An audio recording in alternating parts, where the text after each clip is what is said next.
77ರ ಹರೆಯದಲ್ಲೂ ಕೂಡ ಸಿಎಂ ಸಿದ್ದರಾಮಯ್ಯ ಅವರು ಬಿರು ಬಿಸಿಲನ್ನ ಲೆಕ್ಕಿಸದೆ ಚುನಾವಣಾ ಪ್ರಚಾರದಲ್ಲಿ ಬ್ಯುಸಿಯಾಗಿದ್ದಾರೆ.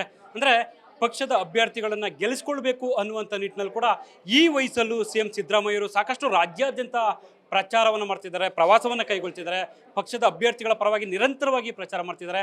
ಈಗ ಬಾಗೇಪಲ್ಲಿಯಲ್ಲಿ ಈಗಷ್ಟೇ ಕೆಲವೇ ಕ್ಷಣಗಳ ಹಿಂದಷ್ಟೇ ಊಟ ಆಗಿರುವಂಥದ್ದು. ಯಾಕಂದರೆ ಇದು ಕೂಡ ತುಂಬ ತಡವಾಗಿ ಊಟ ಮಾಡ್ತಿರುವಂಥದ್ದು. ಬಹುಶಃ ದಿನನಿತ್ಯವೂ ಕೂಡ ಇದೇ ರೀತಿ ಅವರಿಗೆ ಸಮಯ ಹೊಂದಿಸ್ಕೊಳ್ಳೋದಕ್ಕೆ ಊಟ ಮಾಡೋದಕ್ಕೆ ಆಗದೇ ಇರುವಂಥ ಸಂದರ್ಭ ಕೂಡ ಇರುವಂಥದ್ದು. ಸರ್, ಮುಖ್ಯವಾಗಿ ಯಾಕಂದರೆ ಪ್ರತಿನಿತ್ಯ ಇದೇ ರೀತಿ ನಿಮಗೆ ಶೆಡ್ಯೂಲ್ ಇದಾಗ್ತಿರುತ್ತಾ ಇಷ್ಟು ತಡವಾಗಿ ಊಟದ್ದು ಅಂತ?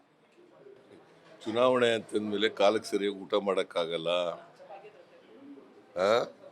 ಮತ್ತು ಸಮಯಕ್ಕೆ ಸರಿಯಾಗಿ ಬರೋಕ್ಕಾಗಲ್ಲ. ಇವು ಎಲ್ಲ ಚುನಾವಣೆಗಳಲ್ಲೂ ಕೂಡ ನಡೀತಕ್ಕಂಥದ್ದೇ ಇದು. ಸರ್, ಈಗ ಬಹುಶಃ ಮಾಂಸಾಹಾರ ಅನ್ನೋದು ನೀವು ತ್ಯಜಿಸಿದ್ದೀರಾ ಅಂತ? ಇಲ್ಲ, ಎಲೆಕ್ಷನ್ ದೃಷ್ಟಿಯಿಂದ ಮಾತ್ರ ಬಿಟ್ಟಿದ್ದೀನಿ. ನಾನ್ ವೆಜ್ಜು ಎಲೆಕ್ಷನ್ ಮುಗಿಯೋರಿಗೆ ತಗೊಳ್ಳಲ್ಲ, ಆಮೇಲೆ ತಗೊಳ್ತೀನಿ.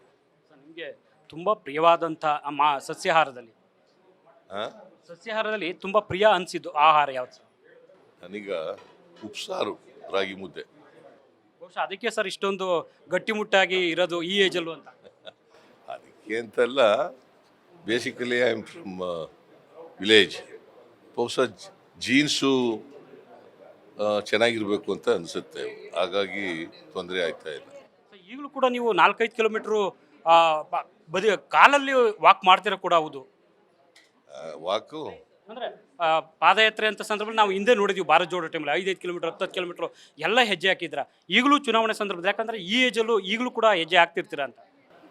ಈಗೂ ಹಾಕ್ಬೋದು, ಹೆಲ್ತ್ ಚೆನ್ನಾಗಿದ್ರೆ ಪರ್ಮಿಟ್ ಮಾಡಿದ್ರೆ ಹಾಕ್ಬೋದು. ಮುಂದೆ ಈಗ ಯಾವ ಕಡೆ ಸರ್ ಪ್ರಯಾಣ ತಮ್ಮದು? ಗೌರಿಬಿದನೂರಿಗೆ.